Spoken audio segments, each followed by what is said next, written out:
नमस्कार, आप देख रहे न्यूज फॉर नेशन और मैं स्वाति पांडे आपके साथ। नीतीश कुमार को टेंशन सता रहा है। टेंशन किस बात की ये तो हम आपको बताएंगे, लेकिन बता दें कि साल 2025 के लोकसभा चुनाव को महज कुछ ही महीने शेष हैं। इससे पहले तमाम पार्टियां अपने अपने स्तर पर तैयारियों में लग गई है। बता दें कि नीतीश कुमार की अगुवानी में जो है विपक्ष को एकजुट किया जाता है। विपक्ष मिलकर के इंडिया गठबंधन बनाती है और एनडीए यानी बीजेपी को हराने की हर संभव कोशिश करती है।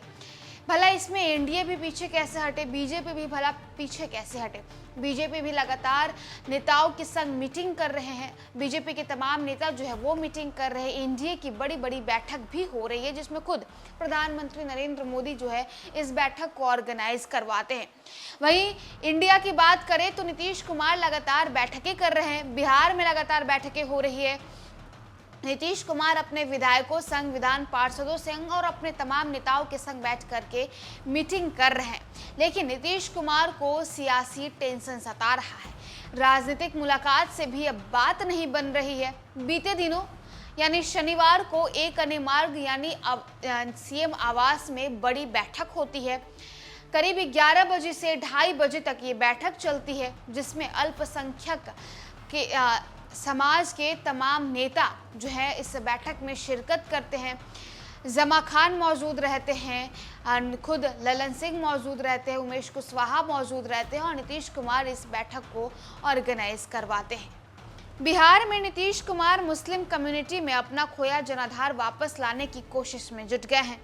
शनिवार को उन्होंने जदयू से जुड़े मुस्लिम नेताओं से अपने आवास पर मुलाकात की। बैठक में आए मुस्लिम लीडरान की बातें सुनी और राज्य सरकार द्वारा उनके लिए चलाई जा रही योजनाओं, कार्यक्रमों की जानकारी दी। ये तो सिर्फ मुलाकात का बहाना था। सच कहें तो जदयू से लगातार कटते गए मुस्लिम मतदाताओं को अपनी ओर आकर्षित करना नीतीश कुमार का मूल मकसद था।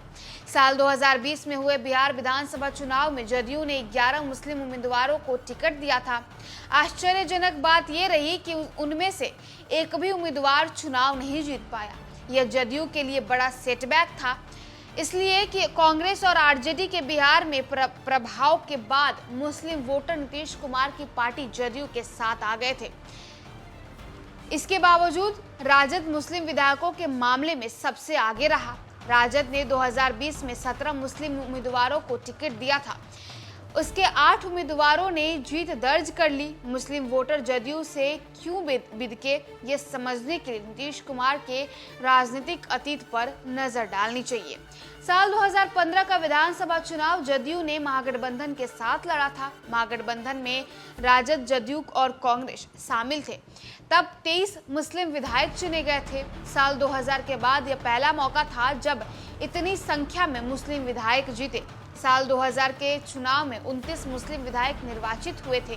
साल 2015 में सबसे ज्यादा 11 मुस्लिम विधायक राजद से थे। कांग्रेस के 27 विधायकों में 6 और जदयू के 71 में 5 विधायक मुस्लिम चुने गए थे। भाजपा में तो मुस्लिम विधायकों की चर्चा ही बेमानी है, इसलिए कि भाजपा ने मुस्लिम उम्मीदवारों को टिकट ही नहीं दिया था। अलबत्ता ऑल इंडिया मजलिस इत्तेहादुल मुस्लिमीन यानी AIMIM के 5 मुस्लिम विधायक जरूर पहली बार में जीत गए थे। अगर आबादी की बात करें तो आबादी के हिसाब से बिहार देश का तीसरा बड़ा राज्य है, जहां मुस्लिम आबादी ज्यादा है। जातीय सर्वेक्षण के ताजा आंकड़े को माने तो बिहार में मुस्लिम आबादी 17% से अधिक हो गई है। हिंदुओं में सर्वाधिक आबादी भले यादवों की हो, पर धर्म के आधार पर मुस्लिम आबादी बिहार में उससे अधिक है। बिहार की 243 सीटों में से 38 पर मुस्लिम वोटर करीब 20% माने जाते हैं। बिहार में पहला विधानसभा चुनाव 1951 में हुआ था। तब विधानसभा की कुल सीटें 276 थी और मुस्लिम विधायकों की संख्या 24 थी।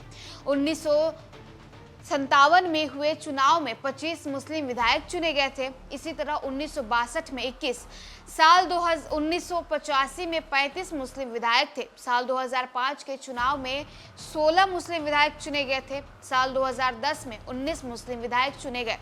2015 के चुनाव में राजद से 11 मुस्लिम विधायक जीतने में कामयाब हुए थे और साल 2020 में यह संख्या सिर्फ 19 रह गई।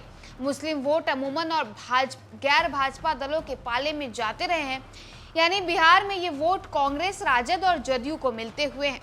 इस बीच एआईएमआईएम नेता असदुद्दीन ओवैसी ने बिहार की राजनीति में एंट्री मार दी है। पिछले विधानसभा चुनाव में उनके 5 विधायक निर्वाचित हुए थे। बाद में राजद ने उनमें से 4 को अपने साथ कर लिया था। उसके बाद बिहार में विधानसभा के उपचुनाव में ओवैसी का जलवा दिखा। उनका कोई कैंडिडेट जीता तो नहीं, लेकिन वोट काट कर हराने में उनके उम्मीदवारों की बड़ी भूमिका रही। नीतीश कुमार अगर मुस्लिम नेताओं से मिले तो इसके पीछे ओवैसी ही बड़ा फैक्टर है। तो देखिए, बिहार में मुस्लिम वोटरों को साधने की कोशिश अब नीतीश कुमार कर रहे हैं, क्योंकि बीते जो है चुनाव से मुस्लिम समाज जो है वो नीतीश कुमार से कटता नजर आ रहा है। अब ऐसे में नीतीश कुमार मुस्लिम वोटरों को साधने के लिए बैठक कर रहे हैं।